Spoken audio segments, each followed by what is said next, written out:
Hello everyone. Welcome back to the new episode of Vigyan Nagri. So, do we acknowledge that science is an important part of our everyday life, even more so than we notice? From our fancy gadgets to the technologies we can't live without, from a humble light bulb to the space explorations, it is a gift of science and technology. I wonder what would we be doing if none of these were invented?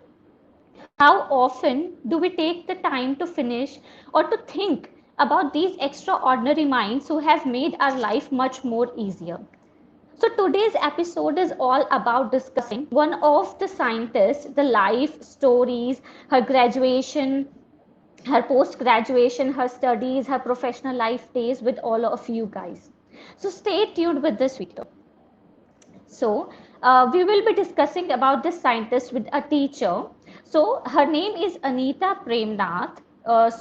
She completed her master's degree in geology from Sri Narayan College, Kannur. She also possesses B.Ed in natural science, started the career with Rani Public School as a class 12th biology teacher in 2001. She also worked in many reputed institutions in India and abroad, received the Best Science Teacher Awards and many awards as well. She is currently working as a biology teacher in Rajagiri Public School, Kochi. And I would like to tell all the students that she is also a part of NGO called Hidden Voices, which help blind people read books. So I would like to welcome her on the stage to discuss with us about Janaki Ammal, the great Indian scientist who has contributed her life towards botany. Welcome to the platform, ma'am. Thank you so much, now Kiranji, for that beautiful introduction. I feel really proud and privileged to be part of this program. And today I will be speaking about one of the renowned Indian woman scientists, that is Edavelat Yeah, Eckhart Janaki Ammal, uh, popularly known as Janaki Ammal. I'm really happy to speak about this scientist, particularly because of two reasons. One is that we both belong to the same place in Kerala. She was born in that's Thalassery, which great. is my own hometown, and so I feel really happy to share some of her contributions with all of you. And another thing is that we both share the same field in biology. So I'm really happy to share some of her contributions. Edavelat Janaki Ammal, Eckhart Janaki Ammal, was popularly known as Janaki Ammal, and she is known for her pioneering contributions in the fields of genetics, evolution, phytobiology, and ethnobotany. She was a founder member of the Indian Academy of Sciences, Bengaluru, and it's a first woman fellow. And she had done a lot of research work in the field of genetics as well as in plant breeding. And also her active research career spanned over 5 decades. Her first research paper was published in 1931 and the last one in 1985, that is 1 year after her death. And her life is worth emulating with the equal measures of excellence in her path-breaking scientific contributions and personal attributes. Okay, that's great. You have told a brief introduction of the great Indian scientist. And Yes. I want to know more and more about her. So my next question from you is that she majorly focused on ethnobotanical aspects, if I'm not wrong, ma'am. So I want Yes. to know that what were her other field of studies? She actually worked on genetics and also on the ethnobotanical aspects as the use of plants by Yeah, tribal communities of Kerala. That was the main studies, or she started with that. And her other studies were on the genetic makeup of crops, then garden plants, plantation, medicinal plants, white plants, etc. And actually, when she started her work, it was a time during which all these fields were just emerging. and her Yes. efforts were enhanced our understanding of crossbreeding in plants. Crossbreeding and also many methods used in plant breeding was developed by this same scientist. Okay, okay, that's great. Could you please tell us more about her graduation, her post-graduation days, and what she did in her professional life? So we could learn more and more about her. As I mentioned earlier, she was born in Talasheri, and her earlier period of education, that is schooling and everything, was completed in Talasheri itself, one of the schools, very good and reputed institutions in Talasheri. That is Sacred Art Convent School, where she completed her Okay, schooling, and after that she moved to the Queen Mary's College in Chennai and subsequently to the Presidency okay, College. And she obtained her bachelor's degree in honors in 1921 from the Madras University, followed by a master's degree in 1923. She joined the Women's Christian College as a lecturer in botany, after which she went to Michigan University in the USA as a Barbour Scholar in 1924 and obtained an MSc degree. After working for an year as a lecturer in botany, then he went to US, from where she took her MSc degree. And she was actually on a scholarship program. And if you don't know what is the Barbour okay. Scholarship Program, it was launched in 1914 to support women with the highest academic caliber, especially from the Orient. So she was on a scholarship to Michigan University, from where she took her MSc degree.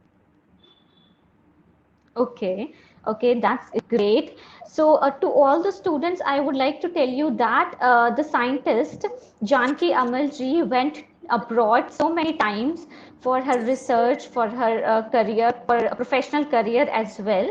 So, the first time she returned back to India was in 1926, is if I was right. So, I Yes. would like to know more about her Indian career, what she did in India after returning back to the Michigan, ma'am. Yes, now Kiranji. As you said, she returned to India after her MSc degree in 1926. And then she joined Women's Christian College as a professor of botany. And she Okay, went again to Michigan University as the first Oriental Barber Research Fellow and obtained DSc degree from there in 1931. Subsequently, she returned to India and joined the Maharaja's College of Science in Thiruvananthapuram as a professor of botany. And then okay, she was not content with her teaching assignment. Then she left Maharaja's College in 1934 and took up a full-time research assignment at the sugarcane breeding station. If you don't know where it is, sugarcane breeding station, now it is known as Sugarcane Breeding Institute at Coimbatore, Tamil Nadu. And that breeding station had acquired international fame long before Janaki Ammal had joined it. There were many other scientists also who were working on sugarcane and its drought and disease resistant qualities. And Janaki Ammal added to that, and then she laid the foundation for cytoanalytical work on saccharum, that is sugarcane, and allied genera, and generated okay, several interspecific and intergeneric hybrids involving sugarcane and related grass species and bambusa. okay, okay, that's great. So she again went to England for her Yes. further studies in a cytologist.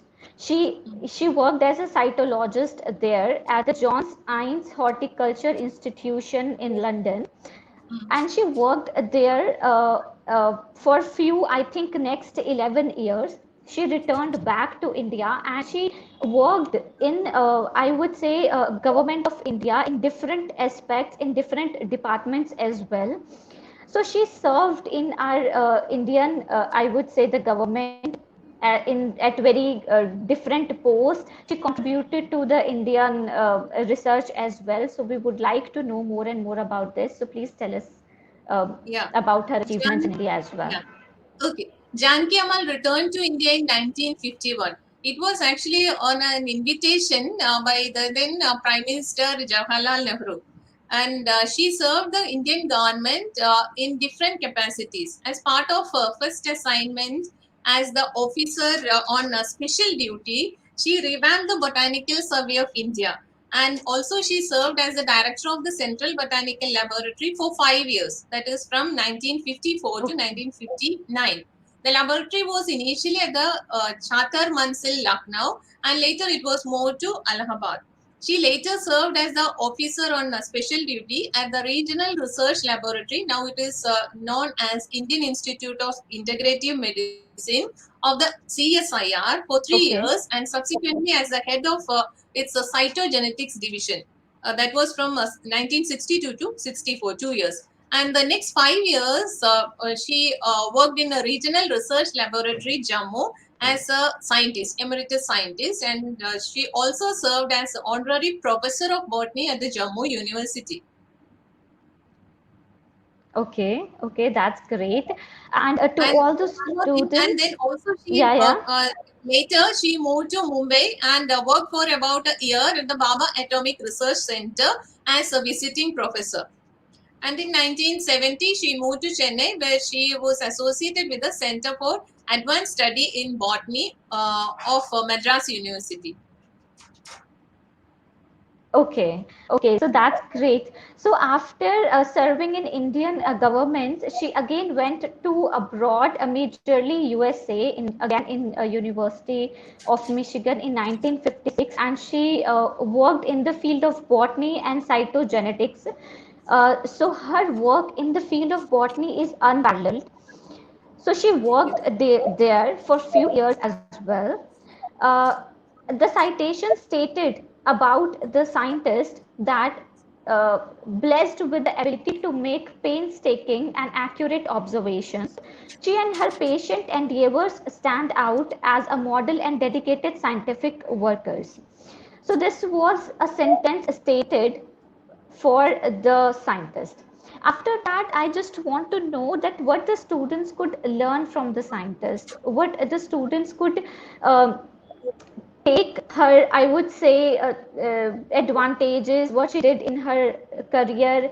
They can use those blessings, they can use those morals and values in students' life. So what we could learn from her. There are lots to learn from the life history of this scientist. Uh, and she actually passed away in 1984, 7th February 1984. But we still remember her with a lot of pride and respect for her contributions in the field of genetics and plant breeding. And she started her work long back, that was in 1930s and 1940s, when not much developments happened in the field of plant breeding or in genetics in India. So from that we could understand the way the scientific temperament developed in that scientist, and also we can learn a lot from this scientist. The present generation, they are exposed to lots of facilities, and so many things are there for them to learn than the olden days. So definitely, these children are at an advantage that they can always uh, find their passion or their interest, and they can pursue their True. interest in the field of research. I would definitely suggest children, those who are interested in a research field, to take her as an example, and then keep working towards their passion. There are lots of hope in the field of plant breeding and genetics and cytogenetics and all that. So I would suggest children to take up this and take her as a role model in the field of research and doing, and see how she worked, and how meticulously she was working and towards the betterment of various scientific researches. And in that way, our children definitely can do far better than what she did, because there are lots of opportunities available for the present generation students. So we all can learn a lot from her and the contributions of her. And we are really proud to learn more about this scientist, woman scientist that Yes. do born in a very a small family in a small place Normal called family. Yes. but Yeah.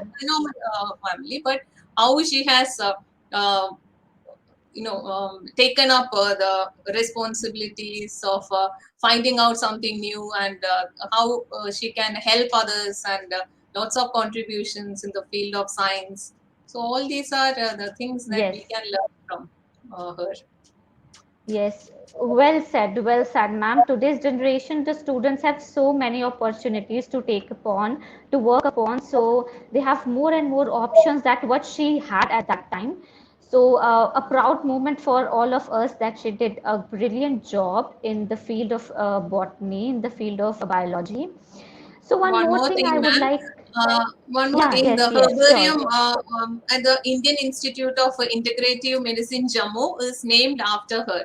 And also, Okay, there is an award which is being instituted by the government of India in 1995 on her name, that is E.K. Janaki Ammal Taxonomy Award for the researches okay, and that's great. new findings done in the field of taxonomy. So that Okay, that's I great. just wanted to add that one also. This is the kind of information we want from the teachers like you. So, yes, thank you so much. One more thing I would like to tell the students that the C.V. Subramaniam wrote something about the scientist, and I want to tell all of you what he wrote. He wrote that she lived up to her definition of greatness, which combined virtue in life and passion in the pursuit of science. There is thus much for us to emulate in her life and work. And well said, because she has done a wonderful and brilliant job to look upon. So, thank you, ma'am. Thank you so much that you come on the platform today to discuss with us the great scientist Janki Amalji. At last, you want to say something? So, please tell Thank us you on. so much, Nam Kiran ma'am, and also the team Dayu for giving me such a wonderful opportunity to speak about one of my favorite scientists, Janki Amal. Thank you so much for that, That's and great. looking Yeah. forward for such great opportunities and also such kind of programs coming up from your way. Thank you so much. Thank you. Thank you so much for joining today. Thank you so much to all the viewers who came here to this video with the title to know more and more about the scientist. Thank you to all the students, to all the viewers who at their heart, have a spark for the science, for the innovation, for the techniques. Thank you so much for all those who have supported the DIU Science Communication. Thank you so much. At the end, I would say take care, ma'am. Take care of yourself. Namaskar. Thank you so much for Thank joining you so today. much. Thank you.